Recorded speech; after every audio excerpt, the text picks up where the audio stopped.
2 रोज में 100 दहशतगर्दों की हलाकत, क्या ये इस बात का इशारा है कि बलूचिस्तान में दहशतगर्दी अपने आखिरी मराहिल में दाखिल हो चुकी है? थैंक यू वेरी मच, आपने मुझे अपने प्रोग्राम में लिया। इसमें कोई शक नहीं कि तकरीबन 20 साल से, बल्कि इससे भी ज़्यादा टाइम से पाकिस्तान आर्मी और लॉ इन्फोर्समेंट एजेंसीज दहशतगर्दी के खिलाफ नबर्द आजमा है, जिसकी वजह से हमारी आर्म फोर्सेस और हमारी लॉ इन्फोर्समेंट एजेंसीज का पोटेंशियल, कैपेबिलिटी और कैपेसिटी बहुत इन्हांस हुई है।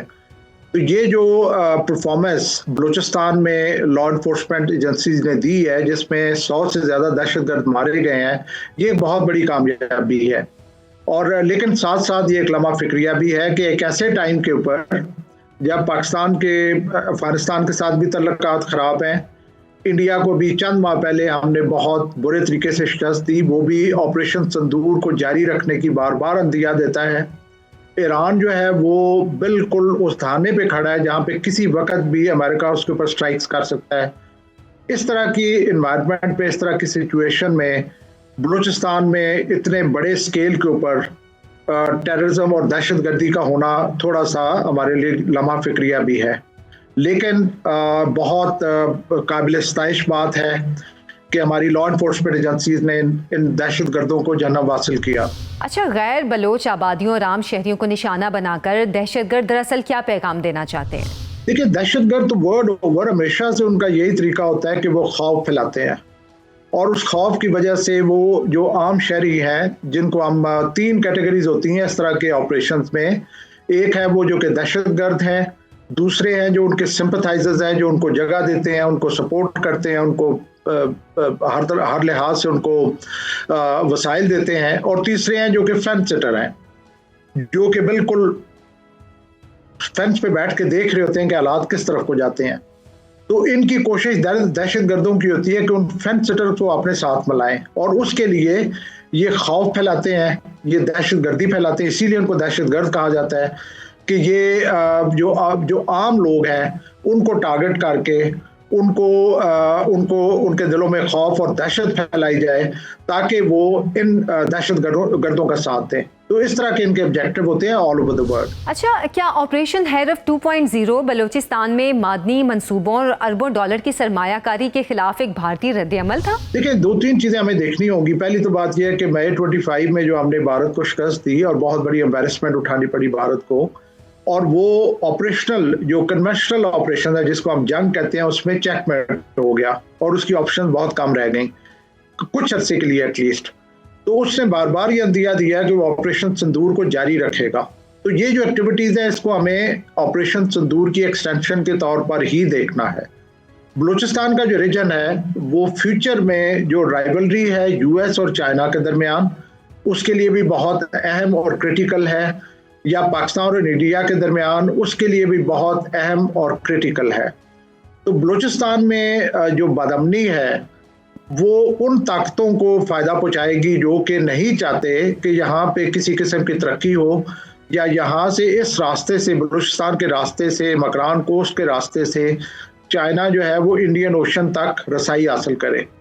तो वो ताकतें किसी सूरत में यहाँ पे उनकी पूरी कोशिश होगी कि यहाँ पे बदअमनी रहे, और इन चीज़ों का हमें इसी तनाजुर में देखना होगा। सर, अजीत डोवल की सब कन्वेंशनल वॉरफेयर सोच आज की दुनिया में, जहां तिजारत और सिफारतकारी असल ताकत हैं, मोदी सरकार के इस बयानिए को आलमी बरादरी कैसे देखती है? देखिए, मोदी सरकार तो बहुत बुरे तरीके से एक्सपोज हुई है 2025 में। पहले उनका ये एक वतीरा रहा है कि वो एक फॉल्स फ्लैग ऑपरेशन करके, फैब्रिकेटेड और फॉल्स नैरेटिव्स बिल्ड करके पाकिस्तान के ऊपर चढ़ाई करना, वो तो बुरे तरीके से पिटा है 2025 में। तो अब मोदी सरकार को दुनिया जो है वो उस नज़र से नहीं देख रही जैसे वो मई 25 से पहले देख रही थी। ये इसी तरीके से है कि कोई बंदा कोई ऐसा काम करे जो उसको वापस उसके गले पड़ जाए। तो इस तरीके से इंडिया जो है वो उसने अपने स्टेचर में बहुत बुरे तरीके से लूज किया है। तो जब इस तरह की सिचुएशन होती है तो वो जो फ्रस्ट्रेशन है, एंजाइटी है, वो उसका खमियाजा किसी ना किसी शक्ल में सामने आता है।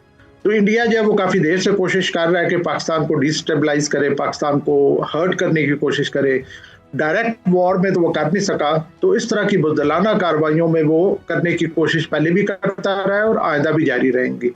लेकिन मुझे उम्मीद है कि जो वर्ल्ड कम्युनिटी है वो उनको समझ आ चुकी है और आगे भी समझ आएगी कि कैसे इंडिया जो है बरबला इस चीज़ का भी इजहार करता है कि हम पाकिस्तान को हर लिहाज से डैमेज करने की कोशिश करेंगे और वो डैमेज कर भी रहा है।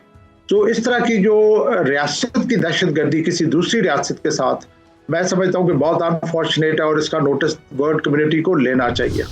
अच्छा सर, इंडियन मीडिया का बलूचिस्तान पर शोर, क्या ये मुनज़्ज़म डिसइंफॉर्मेशन वॉर नहीं? और जैसे कि हम भी जानते हैं कि रॉ और भारतीय मीडिया में गैर एलानिया हम आहंगी मौजूद है, तो इस सूरत हाल को आप कैसे देख रहे हैं? देखिए, इस वक्त तो मतलब रियलिटी ये है कि एक तरफ आपने इंडिया को Bay-25 में शिकस्त दी, वो फ्रस्ट्रेटेड और एम्बैरेस्ड बैठा हुआ है। दूसरी तरफ हमारे अफगानिस्तान के साथ भी इस वक्त कशीदगी है, जिससे कि रास्ता खुलता है इंडिया का पाकिस्तान के साथ अफगानिस्तान के थ्रू दहशतगर्दी करने का। तो बलूचिस्तान जो है वो अनलाइक केपी में सिर्फ एक तरफ से खतरा है और वो है अफगानिस्तान वाली साइड से। वेरस बलूचिस्तान के दो नेबरिंग कंट्रीज के साथ बॉर्डर लगता है, एक ईरान और दूसरा अफगानिस्तान। तो इसके लिए डबल जो है वो वल्नरेबिलिटीज हैं। तो एक तरफ ईरान जो है वो भी इस वक्त कुछ चैलेंजेस में घिरा हुआ है, कुछ उसके ऊपर हम मतलब स्ट्राइक्स की जो है वो एक्सपेक्टेड है। दूसरी तरफ अफगानिस्तान के साथ भी हमारे कोई इस वक्त कोई बहुत मैं समझूंगा कि बहुत अच्छे तल्लुकात नहीं है। इंडिया वैसे इस वक्त बेफरा बैठा हुआ है। इन सारी चीज़ों को देखते हुए इस तरह के जो एक्ट्स हैं टेररिज्म के, वो मैं समझता हूँ कि वो एक नेचुरल करोलरी है।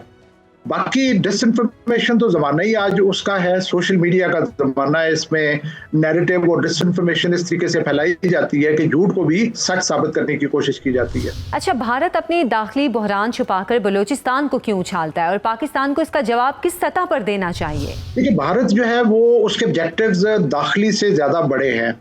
वो नहीं चाहता कि चाइना जो है वो CPEC के थ्रू CPEC बनाए और CPEC के थ्रू मकरान कोस्ट के थ्रू इंडियन ओशन में एक्सेस हासिल करे, ना ही अमेरिका चाहता है।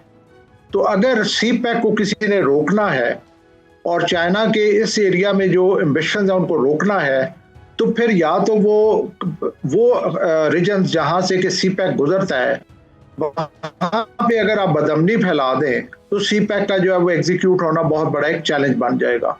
तो मेरे नज़दीक इंडिया जो है वो, पहली तो बात यह है कि बलूचिस्तान जिस तरीके से इमर्ज हो रहा है, एक तो स्ट्रेटेजिकली इम्पॉर्टेंट है CPEC के कॉन्टेक्स्ट में।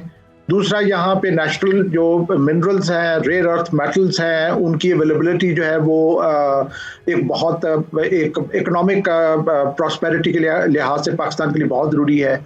तो इन सारी चीज़ों को इन अपॉर्चुनिटीज़ को डिनाई करने के लिए पाकिस्तान के लिए इंडिया जो है वो इस तरह की कार्रवाइयाँ इस इलाके में कर रहा है। और वो कोई शक नहीं कि वो अफगानिस्तान के साथ भी उसने हाथ जोड़े हुए हैं। और जहाँ पे कि अमेरिका और इंडिया के इंटरेस्ट कन्वर्ज होते हैं, वो भी दोनों मिल के प्ले करते हैं। तो उनका बेसिक ऑब्जेक्टिव यही है कि पाकिस्तान को डिस्टेबलाइज करना और चाइना का रास्ता रोकना इंडियन ओशन के लिए।